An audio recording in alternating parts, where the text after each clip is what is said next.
Oi, gente, boa tarde. Como combinamos, o tema de hoje é como enfrentar as tempestades, como se manter firme no dia mal, como controlar, os sentimentos, as sensações que vêm junto às tempestades, Primeiro de tudo é você entender que o dia mal ele vai surgir para todos, independente da sua crença, independente da sua religião. O dia mal ele vai chegar. Só que o que diferencia como você passa por essa tempestade é você conhecer verdadeiramente a Deus, conhecer a palavra e ter experiências com o Senhor. Não tem outra fórmula. É conhecer a palavra. Não se sinta culpado por ter sentimentos inerentes ao ser humano. Nós somos seres humanos e não existe super-herói. Quando a tempestade chega, é normal você se sentir triste, você sentir medo, você se sentir aflito.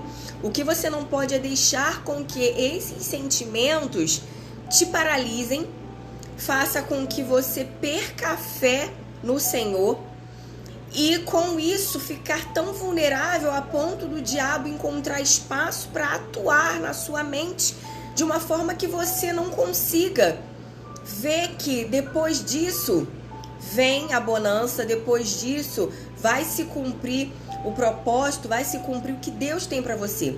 Até o Senhor Jesus, ele sentiu medo, ele se sentiu angustiado. Lá em Mateus, no capítulo 26, no capítulo 26, E aí lá em Mateus, no capítulo 26, a partir do 36, conta que Jesus foi ao Getsêmani com seus discípulos orar. E aí, no 37, diz assim: começou a entristecer-se e a angustiar-se. Então lhes disse: a minha alma está profundamente triste até a morte. E aí, no versículo 39, ele diz assim: prostrou-se sobre o seu rosto, orando e dizendo: meu Pai, se possível, passe de mim este cálice, todavia não seja como eu quero, e sim como tu queres. E aí, quando ele acabou de orar, ele falou para os discípulos: vigiai e orai, para que não entreis em tentação. O espírito, na verdade, está pronto, mas a carne é fraca.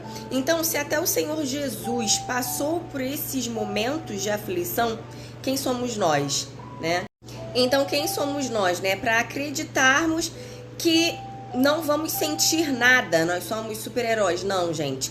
Como eu disse, você precisa vigiar, porque como o Senhor Jesus, ele relata, o espírito está pronto, mas a carne é fraca. Então, nós precisamos vigiar para que, nesses momentos, a gente desista, a gente deixe de perseverar, deixe de alimentar a nossa fé, porque o inimigo, a todo momento, ele vai lançando setas, dardos inflamados, para que você pense que não tem mais jeito, para que você acredite que é melhor desistir. Não faça isso. E é muito importante você não deixar de adorar. Gente, a Bíblia ela é muito rica, Eu posso dizer para vocês a questão de Paulo e Silas na prisão. Eles foram apedrejados, em seguida foram presos e eles adoraram ao Senhor. Lá em Atos, no capítulo 16, a partir do versículo 25, conta a história. É importante vocês lerem a palavra para vocês se fortalecerem. Paulo e Silas foram totalmente injustiçados, Eles foram apedrejados, foram presos e por volta da meia-noite eles começaram a adorar e de repente... Se atente aos detalhes, não é no nosso tempo, não é da forma que a gente planejou. De repente aconteceu um terremoto, um rebuliço aconteceu ali, as cadeias foram abertas e assim eles puderam contemplar a manifestação do Senhor. Lá em 1 Samuel, no capítulo 16, a partir do versículo 23, fala sobre Davi tocar a harpa para Saul, porque Saul ele era atormentado por espíritos malignos, e quando Davi tocava a harpa, Saul era aliviado, porque os espíritos malignos fugiam. Então perceba a importância da adoração. Ai, Gláucia, mas essa situação ruim, essa situação difícil, eu não tenho vontade de orar, eu não tenho vontade de ler a Bíblia, eu não tenho vontade de adorar. Gente, se vocês esperarem vontade, nunca vai acontecer, porque a nossa carne quer acomodação. A nossa carne quer ficar na zona de conforto. Então, quanto mais você renuncia a sua carne e faz o que o Espírito quer, você vai ver como vai ser mais fácil você passar por essa tempestade. Eu não sei se o que eu vou dizer agora era o que você gostaria de ouvir, mas quando Jesus ele te convida a ir para outra margem, nesse percurso vai acontecer de o mar ficar agitado, o vento ficar muito furioso, né? Lá em Mateus 8, já tá aqui na Bíblia. Lá em Mateus, no capítulo 8, no versículo 23, fala sobre Jesus acalmar a tempestade. Jesus convidou aos discípulos para que fossem a outra margem, para que entrassem no barco, e os discípulos o seguiram. E no meio do caminho, né, no meio do percurso, uma tempestade começou a acontecer, e os discípulos desesperados e o Senhor Jesus dormindo. E aí, nos 3 livros que contam sobre essa história, que é Mateus, Marcos e Lucas, Jesus ele fala para os discípulos, porque Jesus não estava entendendo o porquê de tanto desespero, né? Onde está a vossa fé? Como é que não tendes fé? Por que sois assim tímidos, homens de pequena fé? Quantas vezes, né, eu fiquei refletindo, Jesus já não deve ter falado isso a meu respeito. Caramba, Gláucia, que mulher de pequena fé. Então, ele olha para a sua fé. Então, os discípulos, eles temeram a tempestade. Eles chegaram a perguntar se Jesus não se importava que eles perecessem. Então, por que eu reforço a importância da palavra? Porque ali mostra que os personagens tinham sentimentos, dúvidas, questionamentos como nós, só que a gente tem que entender que se o manual está aqui, eu não preciso temer, né? Eu só preciso descansar, eu só preciso confiar, porque se Jesus ele te mandou ir a outra margem, ele está com você no barco. Porém, isso não isenta a tempestade de acontecer. E muitas vezes também o Senhor ele tá provando, tá testando o seu coração, tá querendo ver o tamanho da sua fé. Porque enquanto tá tudo bem, gente, mas e no dia mal? É aí que o Senhor prova a sua fé.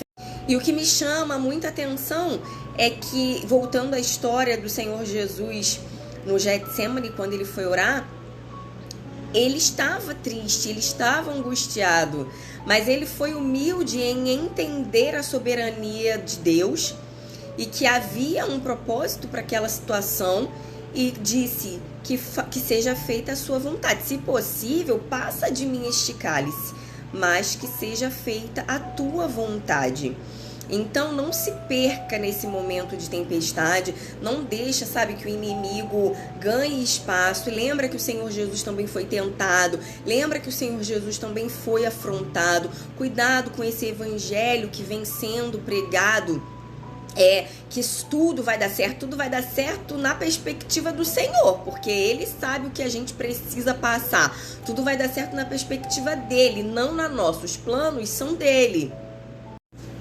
Indo um pouquinho lá pro Antigo Testamento, gente, vai ficar bem longo, eu acho, esses vídeos, porque a Bíblia tem muita informação e eu já falo pouco, né? Mas indo lá pro Antigo Testamento, em 1 Reis, no capítulo 19, fala que Elias, ele chegou a pedir a morte pro Senhor. Elias era um profeta, ele era cheio de Deus, fez várias maravilhas em nome do Senhor. Só que chegou um momento em que ele ficou cansado, né? Ele não queria mais.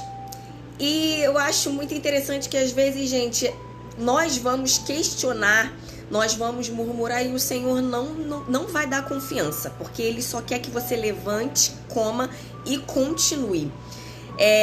Elias, ele parou para descansar e o anjo apareceu para ele e falou: Elias, levanta e come. Perceba que o anjo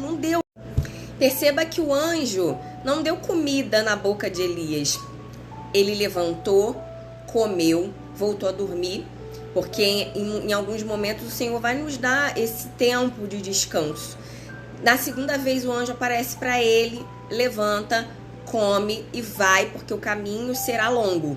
Ele foi e ele entrou numa caverna. E ali a palavra do Senhor vai até ele. Elias, o que você está fazendo aqui? E Elias começa a questionar. Aqui no capítulo 19, no versículo 10.